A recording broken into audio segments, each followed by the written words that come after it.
Hello, everybody. Hi, friends. Welcome to Theater Arlington's Theater Thursdays. Always happy to see you. A couple of reminders at the top of the show. We always like to tell you guys to please say hello. Let us know that you are here in the comments and make sure that you like this post, share this post. Go to our Facebook page and actually like and share it because that helps people know that we're here and about all the things that are happening at Theater Arlington. Hi, Kathy O'Neill. Good to see you. Um, Today is going to be really, really fun. I'm going to really quickly just tell you that we started our summer camps this week, and this is the Fame Camp. These guys are putting on a production of Fame, and it has been really fun having young people in the building. So they're going to be filming that over, and hopefully, maybe someday you'll get to see their little filmed version of it because it is really coming along nicely. Hi, Taylor Love. Oh my gosh, good to see you. Lori Urso, hi there, good to see you. Today, as you guys are saying hello, thank you for that. And be sure and ask us questions as we're going and comment on things. Oh, there's my phone. Did y'all hear my phone ring? Somebody from San Jose, California, probably trying to tell me about my car warranty. Um, so today, I'm really excited because we are going to be talking about The Foreigner. The Foreigner is a lovely play that we have done at Theater Arlington 3 times. I believe it is the only show that the theater has done 3 times. The first time we did it was in our 16th season, which was 1989. The second time that we did it was in the 27th season in 1989 or 99. Yeah, 89 the first time, 99 the second time, although I think it really was 2000. Um, and then the third time we did it was in our 40th season in 2013. Hi, Jackie Campbell. Good to see you. It is one of my favorite shows that I ever did. I had the pleasure of being able to be in it all 3 times. And one of the greatest parts of that pleasure was the fact that I did that with Shirley Orr, who did it all 3 times as well. And she is here to talk with us today. Hello, Shirley. Hello, and hello, everybody. Welcome. We're certainly glad to have you join us today. Shirley, before we jump in and talk about The Foreigner, though, you were instrumental in making the theater happen in the first place. So you are one of the founders of Theater Arlington, and we certainly all thank you for that. Tell me, what made you want to start a theater in Arlington? Well, I didn't really want to start a theater in Arlington because I'm not that bright. I just wanted to be involved with the theater in Arlington. And when Miss Persis had an article in the local paper about a meeting of people who were interested in a theater, I couldn't wait. So my neighbor and I went to the meeting. And I was completely novice. I did not know anything about theater. I came from a little town of Houma, Louisiana, that had one little theater, and that was it. And I was never involved with theater, although I always wanted to be an actress since I was a little girl. So I just wanted to get involved. I was in my 40s when this happened, remember? So I was late in life coming to the theater, but it took y'all a long time to get rid of me. That's right. I was going to say, once you got here, you certainly were here for a long time. So once you got involved, what are some of the, as you were an actress, obviously, in lots and lots of shows at Theater Arlington and lots of my favorite shows, but you also were on the board of directors at one time. And then you worked, I know when I started, you were the bookkeeper. How long were you the bookkeeper here? You call what I did bookkeeping? Don't ins- don't insult the bookkeepers of the world. uh, I just kind of grew into the role of being a theater person. It just kind of grew as we grew. Whatever was needed, the ones that were there did it. We started off with a board that came from mostly the people who went to Percis's meeting, including Persis herself. And from there, we just kind of found in the community what we needed at the given moment. And I always said that manna from heaven just fell in our laps, because the theater people that worked on the beginning worked very hard and knew a lot of people. But through the years, even I imagine till now, when you get grants or when somebody gives you something that you need desperately and can't afford to purchase for the theater, you get it. Somehow it happens. That's And I right. just tell that I I'm tell, manna from heaven. yeah, I tell my staff all the time, all that I need comes to me. That's our motto. Our motto. All that I need comes to me. We say it all the time, and it really does happen when we've got an extreme need. We've got things that need to happen. Some wonderful benefactor somehow the universe works it out, and it It shows does. up. So And if you have a need that you can't meet, you learn how to do it yourself. that's right. That's And exactly when you right. talk about bookkeeping or anything in the office, it needed doing, and I did it myself. That's right. You did it. Well, I know there's lots of love for you in our chat box right now. Jackie Campbell Disher is telling you, love me some Miss Shirley. And I think it says, I think it's a kiss sound is what it's supposed to be. Or maybe she's just screaming ah at you. But Kathy O'Neill says she loves you. Missy Chateau, yes, Tony Parrott was in both the first and the second production. We'll Right. talk a little bit about him in just a few minutes. But before we go any further, I got to bring in another person. Now, Shirley was talking about the very beginnings of the theater. And pretty quickly, they hired, after a couple of years, Cliff Red was the first artistic director and executive director. He really got the theater rolling and moving. He was the theater's very first paid employee. Next was Judy Raiders, who came in as his assistant and stage manager, and then the theater's very third employee that was here, like Shirley, because once people show up and like it, they never go away, right? And we're grateful for that. The next person was Mr. BJ Cleveland. Hey, BJ. Hi, everybody. Hi, Miss Shirley. Mwah. Same to you. Welcome, BJ. As I was saying, you were the theater's third employee. When did that happen? What year was that? 1984. 1984, and we were in the middle of doing that championship season. Now, this was back on Division and Davis, corner of Division and Davis, which was a church and then a fire extinguishing company, and then the theater, and then it went back to a church. It's been that building's had many lives. And I started at the theater. They were doing that championship season, and then there was a studio theater production, which really wasn't Theater Arlington's production. I want to just point that out. But there was a studio theater production, Dove Ferrer, doing an all-male version of Who's Afraid of Virginia Woolf. Yeah. Shut that down. Which got national news and then got shut down by the Edward Albee estate. So my first week at work was fielding calls from national press and media about this, this show that was being doing that Edward Albee was shutting down and stuff. And so it was, I jumped right into the fire with that one. I actually got to meet Edward Albee. I met him in Houston when I was at grad school about 12 or 15 years ago. And he just came walking through the lobby one day. He was teaching some classes there. And we were like, oh my gosh, it's Edward Albee. And I wanted to go tell him, too bad. I got a funny story about a show, but I didn't. Hey, Ed, remember this? That's right.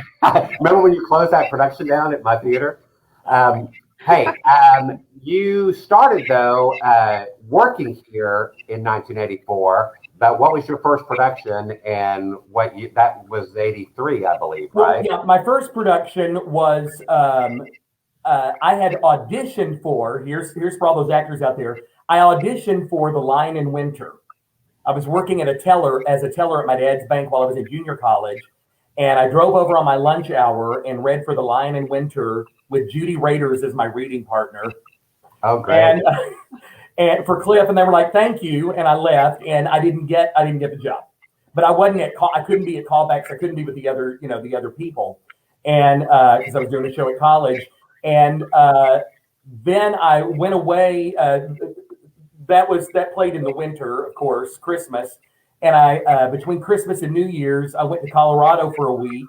And when I landed, remember we didn't have cell phones back then. When I landed, my mother picked me up at the airport, and she said, "This theater in Arlington's been calling, and you're supposed to be in rehearsals for this show." And I went, "What are you talking about?" And she said, they're playing our song, and you're supposed to be in it." And I went, "I didn't audition for that." And she said, "Well, you called." So I left the airport, went home to North Fort Worth, picked up the phone, looked up Theater Arlington, called Theater Arlington, and got the answering machine. And I started leaving a message. And somehow Judy Raiders picked it up. And she said, "Yeah, we're in rehearsal right now, and you're in it. Get over here." And I didn't even unpack. I just jumped in the car after getting off the plane and drove to Arlington and walked into a show that I had an audition for. And the rest is history. Yes, and then you were here for a very long time. How many years were you here?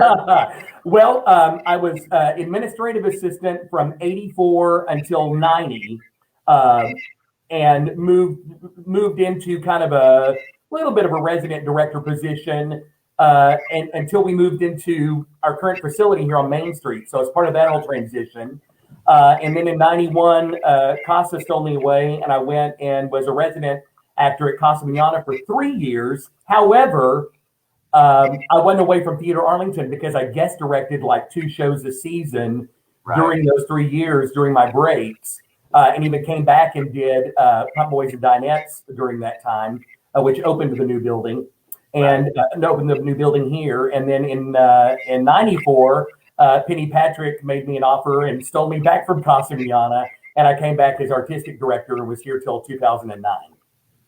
Yeah, so you've had a long time here. And Pump Boys and Dinettes, I think, is the only other show that we've done 3 times. The Foreigner and Pump Boys. Yeah, I think so. Yeah. Now, one of our current employees who is still with us and that did The Foreigner with us twice, so she joined us for the second 2 incarnations, is the lovely and talented Miss Cindy Honeycutt. Hi, babe. So, Cindy, you have had a long history with the theater as well. So I know you did shows here before you were an employee. So what was your first show? My first show at Theater Arlington was Beau Gist, starring opposite the lovely, other hand, B.J. Cleveland. And it was directed by Katie Porter, Katie Manjett. Yes, that's right. And I don't think I knew that. Yeah, and my hair was red. So in case you don't recognize me, because according to whoever made that decision, there are no Jewish blondes. So I was a Jewish redhead instead. And it was a lovely show. And I really got to know BJ much better because we didn't have any kind of we knew each other kind of, but didn't really have a relationship until we did that show. So. And I fell in love with her. I love Cindy as my leading lady. Likewise. Yes. So Well, sweet. she's easy to fall in love with. She's very easy to fall in love with. Yes. So, Cindy, what is it that you do for the theater now as an employee? I am currently the education director and business manager. Yes, thank goodness. And what are some of the other positions that you have held here? Because I know you went through, well, all of them. Yeah, well, I started as a teaching artist only in 2003. And then after being there or here for a year, things kind of moved around and people changed positions and I became the education director. But I also wrote grants for Patty Dew, who was the executive director at the time. And so then I became development director and education director, and then left in 2008 when my son was 4 months old. So. Yes, and then came back to us, and we are thrilled that you are doing all of our brilliant things with education, and that you are running the business part of it so well. It's fantastic. So They work you hard at Theater Arlington, don't they? Indeed. They don't. They work us hard there. that's right. Well, that having been said, I think the good thing to know is that really everybody that has long history with Theater Arlington has been willing to, whether they want to or not, wear many different hats. We've all been on the artistic level, on the business level, on the education level. We've all done it, and you just had to. And I think that's been the success of Theater Arlington for all these years, and certainly a way to keep costs down. Having worked at other theaters and going, really, you've got that many people doing those many things because, Right. I came from a staff of 5 or 6, and we all did everything. Sure. And I always tell students, no matter what you're doing in the theater, be prepared to clean those toilets. You got to do it. You clean the toilets. You clean up the kids' throw up. You do all of that stuff. When you're not on stage, you're doing something else, and you got to be ready to do it. It's what makes an organization. It's a family, but it's a hard-working family. Yes. That's right. That's very true, Shirley. Well, speaking of our family, so I've got folks that are chatting with you guys and telling you how much they love you.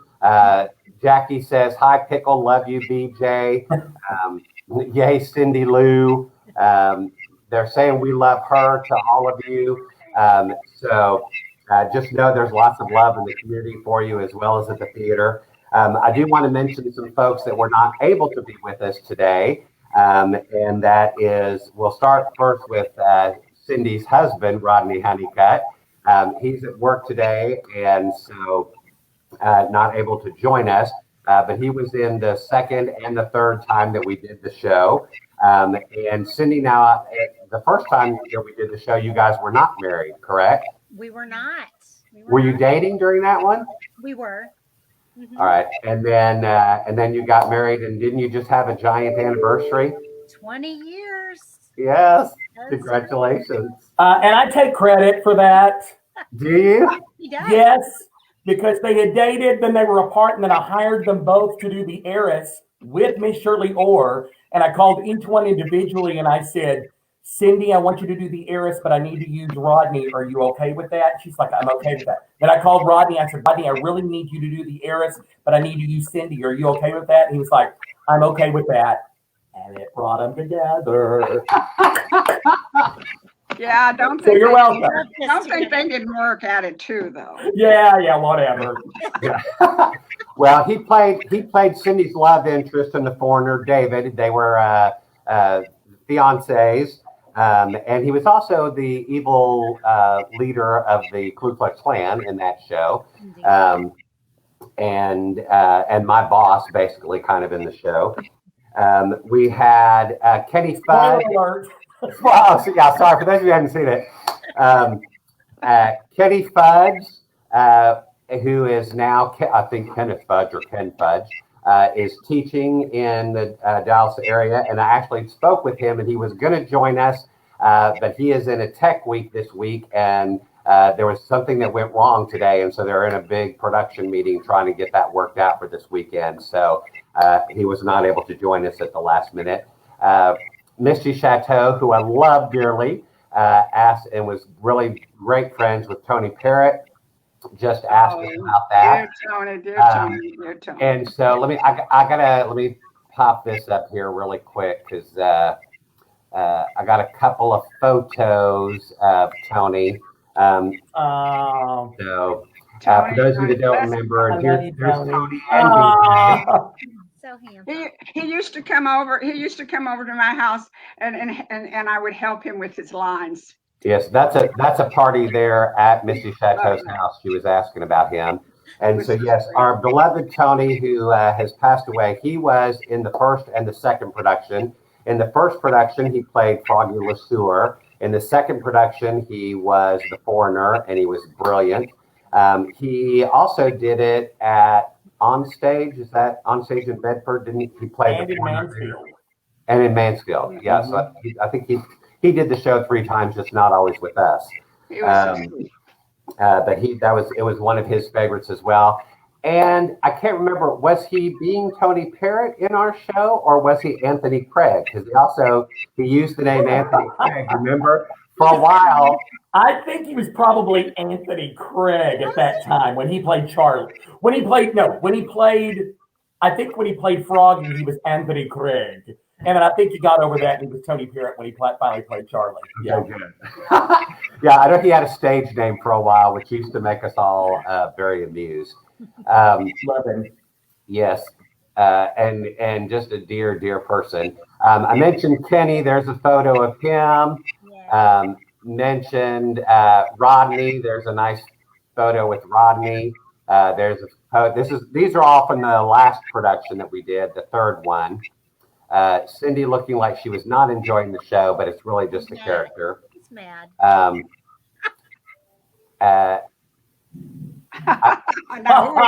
who is that? I know, isn't that a lovely photo? I'm so happy about that one. Yeah, that was Steve's Christmas card that year. Yes. And there's me tormenting DJ. Oh, And I have to tell you, this is a very, very menacing moment in the show, and probably the hardest I've ever had to keep from laughing. Really horrible moment in the show. He's saying horrible things to me, and I'm supposed to, for those people that don't know the premise of the show, basically it's a very, very like clinically shy British man who's brought to a fishing lodge in the rural South, very rural South, to kind of get away from his problems with an army buddy. And while he's there, the army buddy says, "You don't have to talk to anybody. I told them you're a foreigner, so just be quiet and they'll leave you alone." But what ends up happening is because he's pretending not to understand English, everybody tells him his secrets, and then he gets embroiled in all of these plots and things, and ends up, helping Shirley Orr's character Betty, save the lodge and help this very sweet, very slow learning young man kind of come into his own. He helps the young debutante, who's the young boy's sister, get out of a bad relationship, and he also scares off the entire Ku Klux Klan. So just a very minor detail there. But so Steve was, the bad guy, Shirley, and then the debutante and stuff. But and we had Tyler Martin. Tyler Martin was Ellard. I played Ellard twice, and then I moved up to Charlie. So we had three different Charlies in all productions. We did. I've got a couple of photos with. Oh no, that's not the one. All right, that's the last one. There's the one picture with Tyler. Tyler. Yes, and let's see. I think I got another one of him. Isn't that great? Yeah. So sweet. So he was hilarious. And guess what? He's here. oh no! Oh my God! No. That's too good. I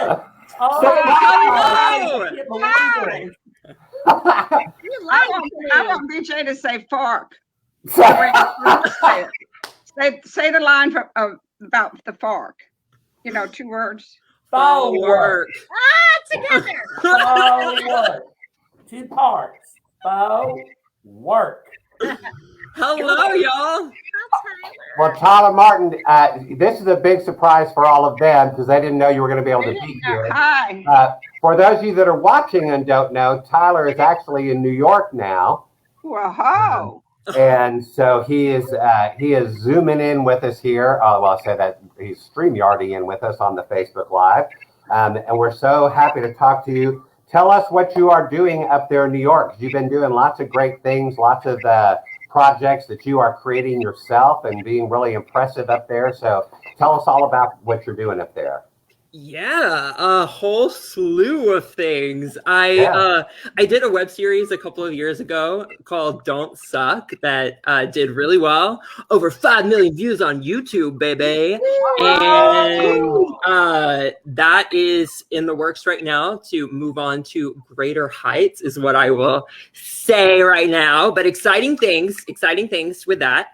And that actually kind of sparked this development to end up being a podcast that I have now that it's called Have a Blessed Gay, that basically is a comedy spiritual podcast where I talk with celebrities, faith leaders, different experts around the world revolving spirituality, faith, religion, LGBTQ issues, and just pretty much social issues in general, which has been really, really amazing. And I actually so from that, being in like this deconstruction world now, which is a whole world, it's wild.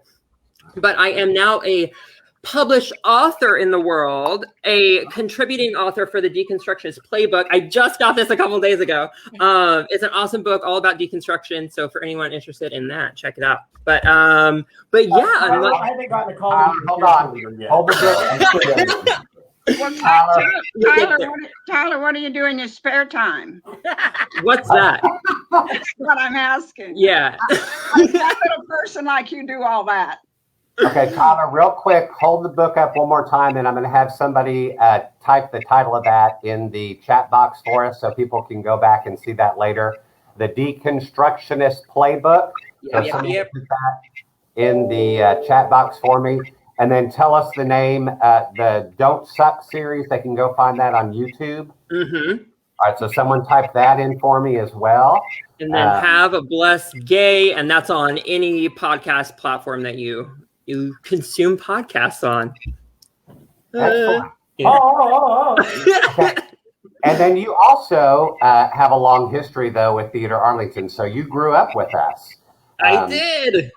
And so what was your first show, and what year was that? We're all going to feel really old when he says what year was. I remember his first show, I think. What was Christmas your first pageant show? ever? It was. Playing the preacher's son? Yes. Well, have a blessed day. I remember. Oh my gosh, he was so sweet. He's so cute. Well, he still looks 12 years old. Yeah, he does. He never age. I have no memory of the year. I don't know what that would have been. 2005.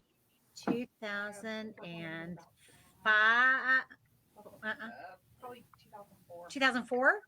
Maybe, yeah, around that time, I guess. Well, that's all right. All right, Yeah, Tyler, let's talk Foreigner with you. So tell us your favorite memory of the show. Oh, gosh. What's the thing you remember most, or your favorite memory about it?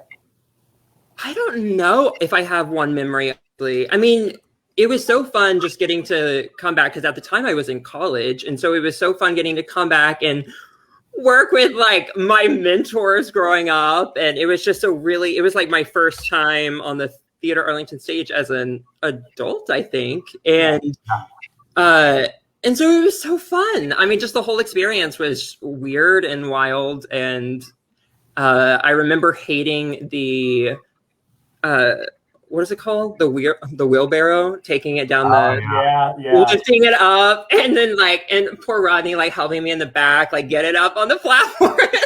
It was very smooth on stage from what the audience could see, but backstage, there was several levels and all kinds of trickery that had to go on to make it work. And so I remember that being really annoying backstage.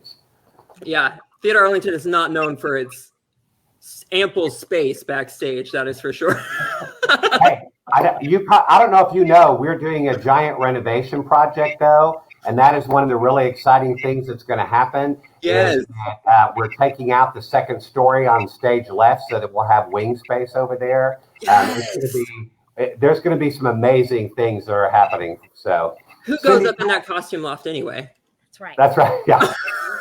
Cindy, tell us your favorite memory. You did the show twice, the second two times. What are some of your favorite memories? Me? Okay. So You, Cindy Honeycutt. yes.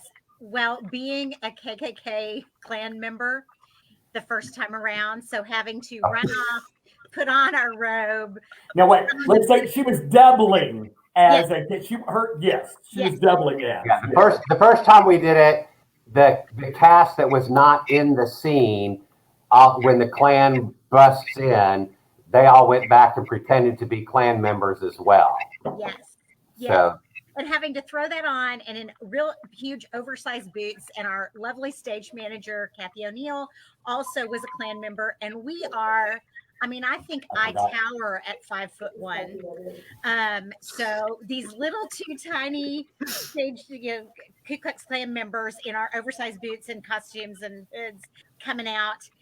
And the thing, what do you talk through that makes the noise? The megaphone. The megaphone was supposed to work correctly, and it did not. And Kathy and I are laughing under our sheets, and I'm sure our little hoods were just going, blah, blah, blah, blah. That was one of my very favorites. So. Yes. I will say for those of you watching, if you've never seen the show, just so that you're not alarmed, it is a beautiful, lovely comedy. Towards the end of the show, a bunch of Klan members do show up because there is evil in the world, right? And so they And there show is a up. foreigner in their midst. Yes, there was a foreigner in their midst, and so they had to come and get rid of the foreigner and threaten him. Fortunately, the good guys win, and they scare the Klan away. And really, I think that it is done in a very, I would say, respectful and tasteful and very funny way as well. But where we show how the Klan is bad and that love and kindness wins. So just kind of clarify that really quick. I really think you need to see it to understand it. Yes, you do. Yes, you do. And I will say, in terms of some of my memories, because I do play the evil guy in the show that helped lead the Klan. And all three times, it's really funny, all three times that was challenging for me because that is so opposite of who I am in the world. And it was fun as an acting challenge, but really emotional sometimes when I was off stage to have to say those things and be representative of those things. And I wouldn't say I had any kind of trauma, but I did used to go home really upset and sometimes would cry on the way home in my car because it was just because it was not, having that, saying those things and knowing there are people in the world that really feel that way is upsetting. So, BJ, tell me some of your most fun memories of the show. Well, I played Ellard and then moved up to Charlie for the last time, and I'd always wanted to play Charlie. I have to say, I think it was hard to let go of Ellard. Ellard's one of my just most beloved characters, but I think it's because there was so much heart in the show. And that's the other thing. It's a great show. It's a great show. And I thought, wow, I wonder if we could really even do it now because so much has happened in the world, in the past few years.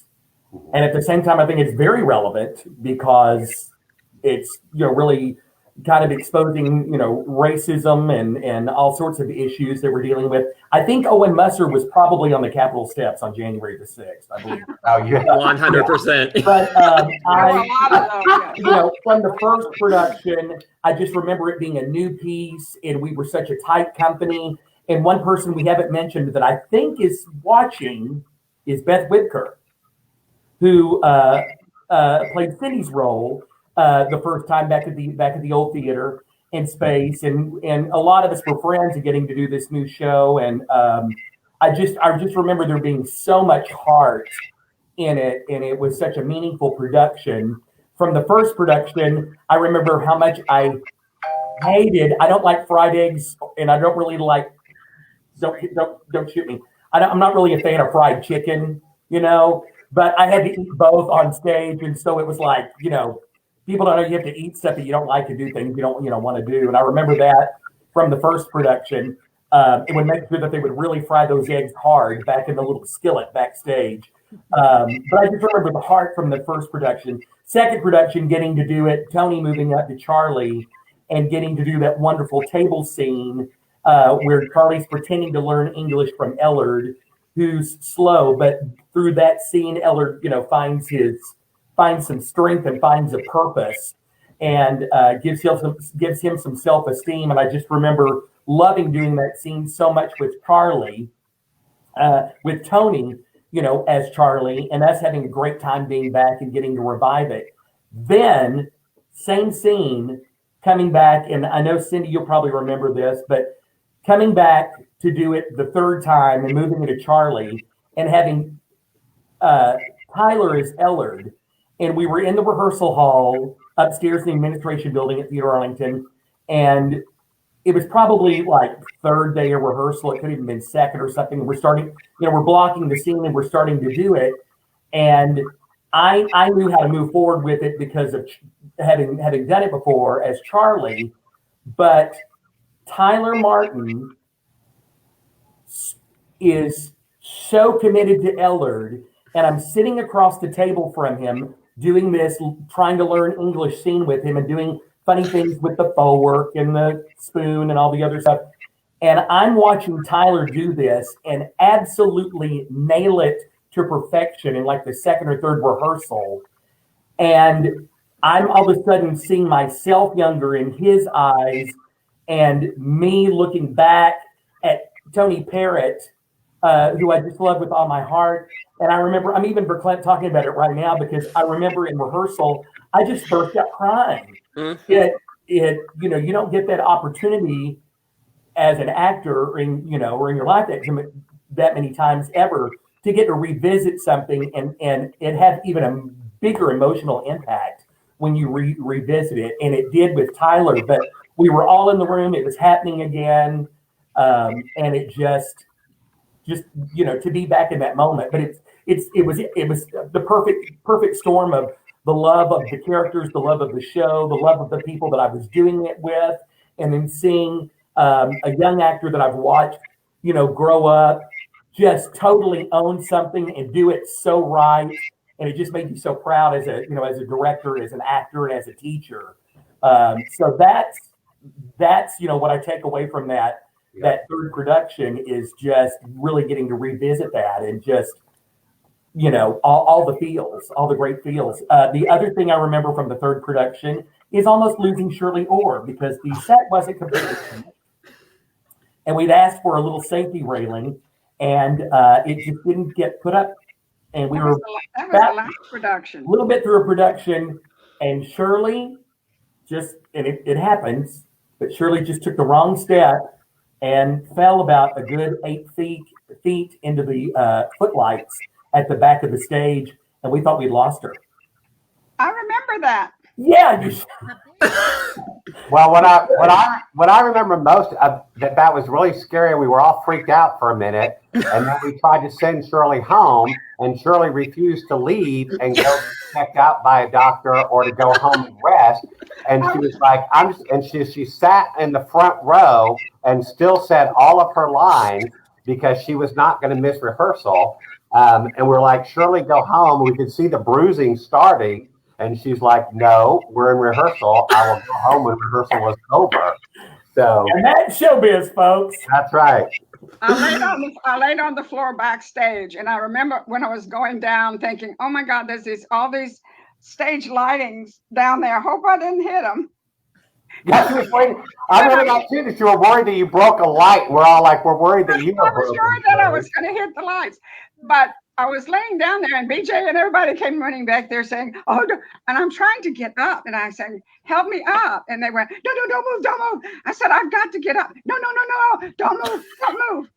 Help me up. I want to get up. If I don't get up, I can't tell if I'm hurt. They finally came and helped me up. But I was hurt. And then closing night. Remember this, Steve? We were all about to go to our cast party after our closing matinee. Yes. Steve is putting stuff in my trunk that I used on the stage. This is closing night. We were all closing at matinee. We were all going out to lunch, the cast was. And I waved my family goodbye, and they took my roses home and all that.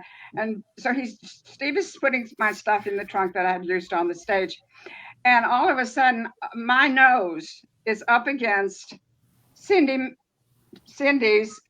back bumper. And I'm on the ground.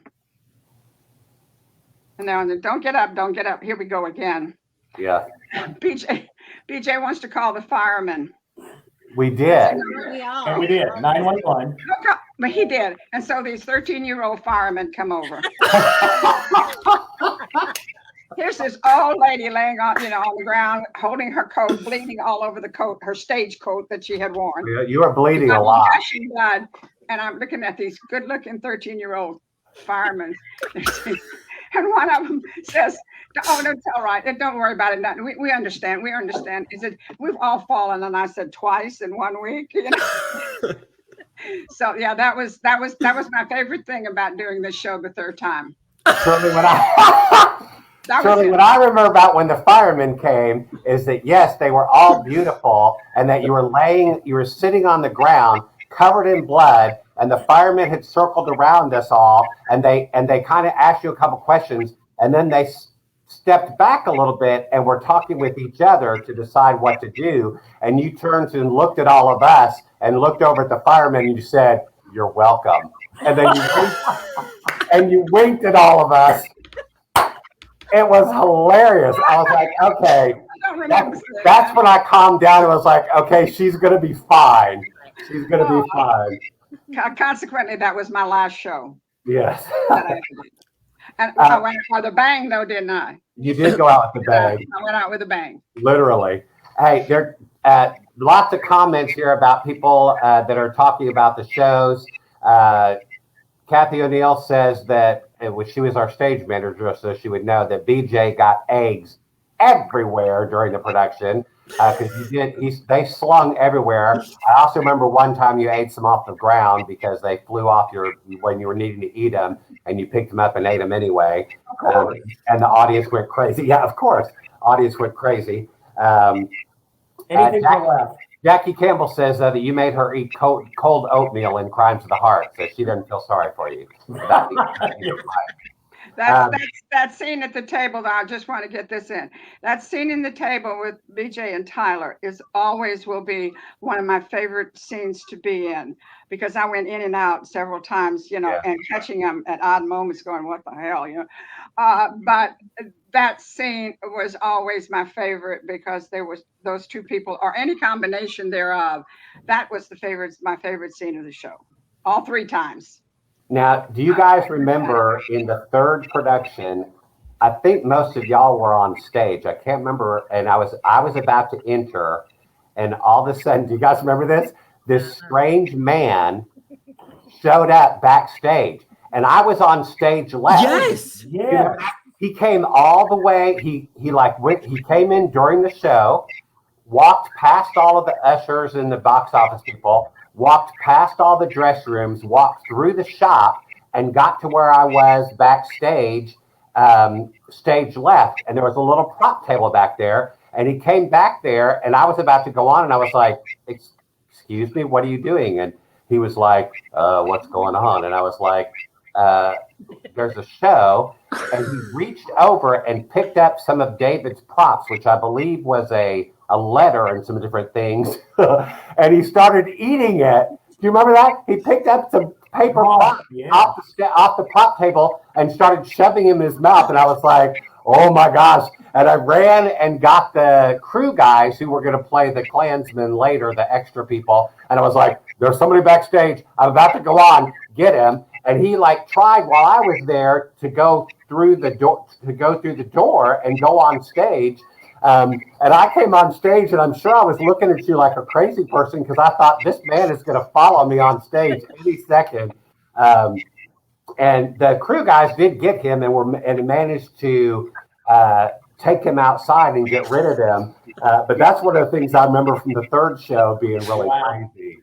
Y'all remember that? Yeah. Well, now that you bring, yeah. That's so Yeah, I funny. remember you coming on stage with this wild look in your eyes, like, oh, well, Steve's really into it tonight. Yeah. I may have heard it, but at the time, but I have slept since then. So I haven't. And then I'll say the other thing that I remember from the very first production that we did, which that would be just BJ and Shirley would know the terror of this, is that the theater entered The Foreigner into the TNT nonprofit one-act play competition, and they had done Dames at Sea the year before, and maybe another musical, but this was the first time they did a play. And it was basically, for those of you that are familiar with UIL one-act play competition, it was very similar to that. It was a 50-minute version of the play. They made a portable set, but we were doing a 2-hour version of the show, and then they had cut it down to a 50-minute version to take to this one-act play competition. And so what we would do is we would rehearse the full play. We did a weekend of the full play, and then we started rehearsing the 50-minute version Monday through Wednesday, and then we would perform the full play Thursday through Sunday. And we did this for a couple of weeks, and it got to where it was really confusing because when we were rehearsing the 50-minute version, we would sometimes forget and do parts of the show that we were not supposed to do because we were just so used to doing the long version. And then we would go overtime, which got us disqualified, which didn't happen, but we were scared of that.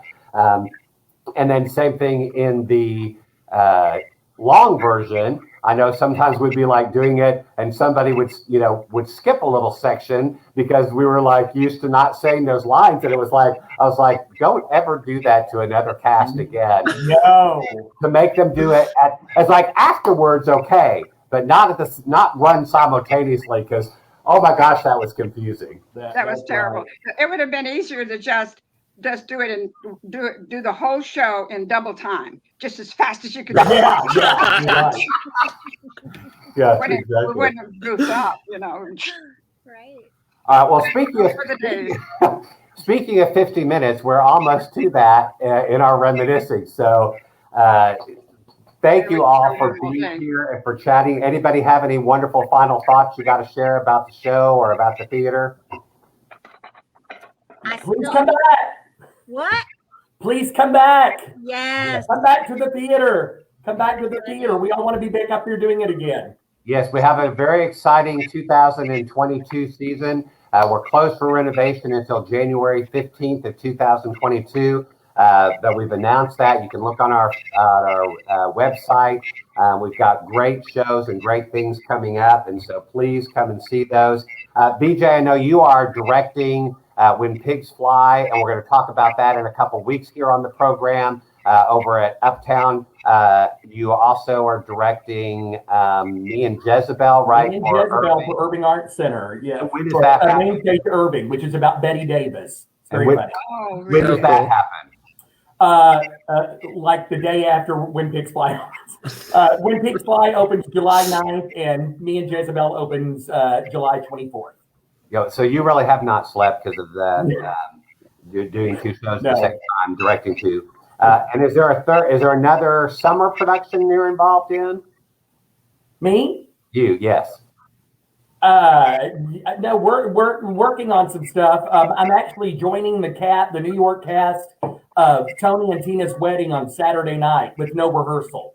For a one-night performance Saturday night because I didn't have anything else to do, Oh dear, it's a private event, but they said, "Oh, just show up. We'll tell you what to do. It's all improv." And I'm like, "Got it." Awesome. Yeah. Oh, I do have one last thing to say to my cast members. Yes. Blasme. Blasme.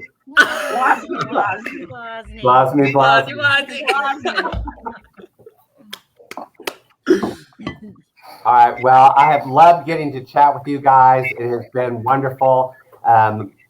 We will do more reunions. I don't know if anybody watching, Kathy said she loved it. I don't know if anybody else thought it was fun, but I did. So we'll do it again. Because I get to choose. So we'll put some more, we'll do some more fun reunions. Again, thank you all for being here.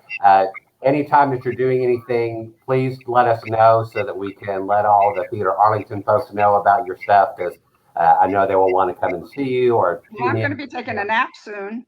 Ooh, Okay. Nice. Well, Shirley, you probably have some people that would like to come and join you, so be careful what you offer. It's great to see all you guys again. You It's good to too. see You too. everybody. Let's see. Bye, BJ. Bye, everybody. Again, thank you to the wonderful cast of The Foreigner. Appreciate it very much. And thank all of you for being here and watching the show today, for commenting, for sharing things. It was our pleasure to do the show 3 times. Who knows? Now, I haven't told them yet. But our 50th season is coming up in 2023, and it will have been about 14 years since we've done the show again. So we might we may have to be in talks again about bringing it back one last time. But it was our pleasure to chat with you guys. Thank you, and hope to see you again very soon at the theater.